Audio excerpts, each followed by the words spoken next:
Just one answer on the board. The question is, what do Geometry Dash and soapboxes have in common?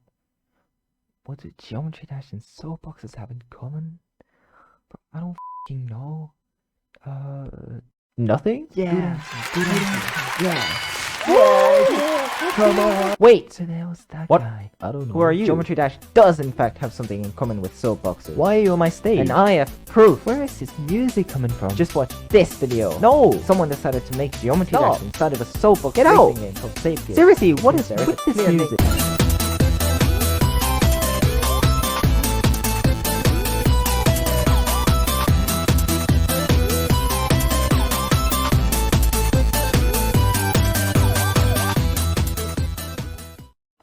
So, a little while ago, I saw this video by Crafty Masterman where he made Geometry Dash in Minecraft, and I thought, hey, that's pretty cool. So I borrowed the idea, changed it a bit, and now I've made Geometry Dash in Zeepkist. How? Let me show you. Firstly, we'll need a controller, so the player can control the cube. A proper controller, because the last one I made, yeah, it wasn't great. Like, it worked, just not all the time. Luckily, a player by the name of Diabler made an amazing controller that works in not 2, not 4, but 8 directions. So, thank you, Diabler. I'm just gonna take that, and done. Perfect. Looks great, works great. On to the next part. Now, obviously, we're gonna need a level, otherwise our cube would just be falling into an endless void. The idea I had was to have every pixel on the 19x11 screen I made linked to a trigger just below the ground. Then, for every object in the level, we place a marble in the corresponding position on the track that goes towards the triggers. When they go into the trigger, the pixel linked to that trigger will be displayed on the screen. In game, it looks like this, with the screen over here and the triggers just below it over here. The marbles will be on these pink platforms and they're going to be passing through the triggers. To keep things consistent and reliable, I added a clock that spawns a bow that triggers walls for a short amount of time. This controls the speed at which the objects move and therefore also how quickly the screen refreshes. Now, this would have worked if not for the marbles uncontrollably bouncing around, so I changed the marbles for concrete barriers.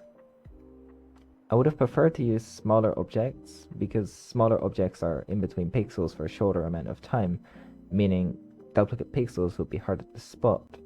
So I tried using cones. Cones, however, apparently do not care about walls when they're going fast and tunnel right through them, so that wasn't going to work. Now, Geometry Dash has multiple different types of blocks. There's these different squares, a tall spike, a small spike, another small spike. There's a lot. I decided to use only a few of these and made a total of 16 slots for the concrete barriers to go in. What slot they're in decides what sprite they display. For example, the first one is a square, the next one is a slab, then a small spike, then a tall spike. You get it. Because I didn't want to have to manually place concrete barriers to create the map, I wrote some code to convert text characters to concrete barriers that I could paste into the level file. To have these sprites be displayed properly was a bit tricky.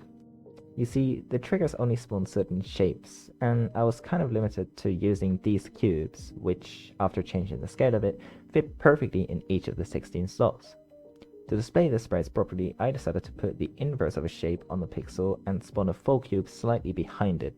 This way, a spike will actually look like a spike without needing to spawn a triangular shape. This works pretty well, or at least with the limited selection of sprites I used, since I could just layer the different sprites on slightly different set values. It does have a few problems, like upside down spikes weren't really possible because it would make one of the spikes look like a rhombus. So instead I just used normal spikes in the place of upside down ones. I mean, technically there are upside down spikes in between them, so... Lastly, we of course need a player character thing. You know, the square. We need it to be able to jump, sometimes fly, and die.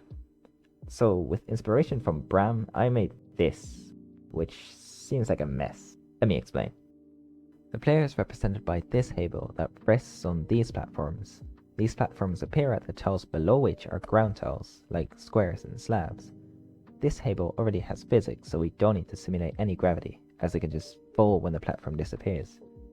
When the player wants to jump, this wall goes away. That's just one of the 3 walls that need to be cleared in order to jump though. For every vertical tile, there are 2 more walls that open when the player is currently in that tile and when the tile below contains a ground tile. If all of these conditions are met, then this wall goes away for a little bit, and with the help of this fan, the halo goes into the booster, which sends it upwards, just like a jump. Because we have a portal for the flying thing, we also need to include flying mechanics.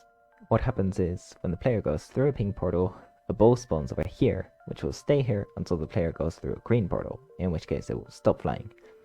This bow is in an OR gate together with the ground check needed for the jump. This means that if the bow is here, the player can jump without having to be on the ground, which is basically the same as flying.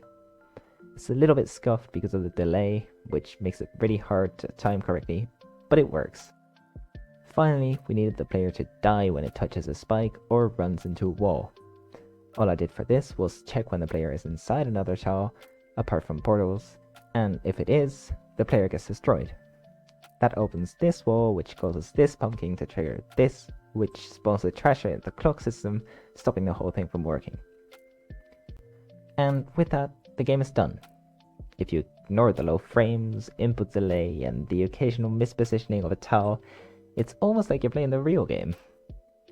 Now, normally I've put some cool cinematic shots here with some non-copyright music I found on YouTube, but there isn't really that much to show anymore, so I'll just leave it at this. Thank you guys so much for watching. I had a lot of fun making this, and I really hope more people will make dumb things like this in the future.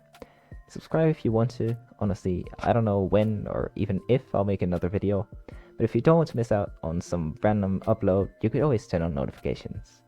If you enjoyed the video, I would really appreciate you leaving a like. Of course, also feel free to comment. There's a pretty high chance I'll see it, and I might respond as well if I feel like it. Have a good day, or evening, or night, or whatever. Maybe I'll see you in another video. Goodbye.